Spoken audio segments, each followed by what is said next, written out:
금융당국과 은행의 대출 조이기로 지난달 가계대출 증가폭이 5개월 만에 가장 작았던 것으로 나타났습니다. 반면 기업대출은 10월 기준으로 역대 최대 증가폭을 기록했습니다. 기업들이 일상 회복을 통한 경기 회복을 기대하면서 은행 돈을 빌려서 설비 투자에 나선 것으로 풀이됩니다. 강희경 기자입니다.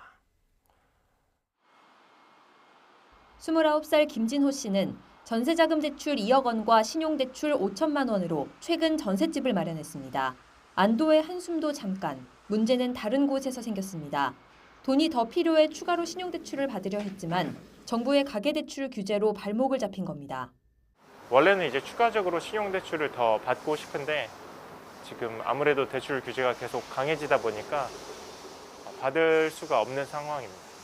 이자를 상환할 능력이 충분히 있음에도 불구하고 이처럼 강화된 규제 속에 지난달 은행 가계대출 증가 규모가 전달보다 줄어든 것으로 나타났습니다. 한 달 사이 5조 2천억 원 늘어난 건데 9월 증가액인 6조 4천억 원보다 크게 줄었고 지난 5월 이후로는 5개월 만에 최소 규모입니다. 특히 주택담보대출 증가액이 줄어든 건 중도금과 잔금 등 집단대출이 일시적으로 감소한 영향이 컸던 것으로 파악됐습니다. 한국은행은 또 가계대출 규제가 증가세에 어느 정도 영향을 미쳤다면서도 대출 수요 자체가 줄었다고 보긴 어렵다고 설명했습니다. 현재 경기 사정 그리고 부동산 가격의 급등으로 인해서 가계대출 수요는 크게 증가한 상황이고요.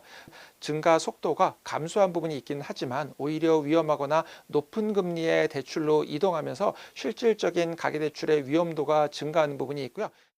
반면 기업대출은 크게 늘었습니다. 매년 10월 기준으로 은행 기업대출 가운데 역대 최대 증가폭을 기록했습니다.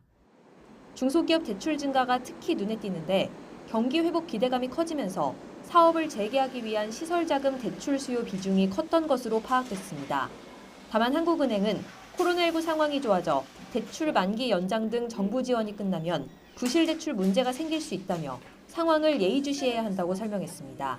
YTN 강희경입니다.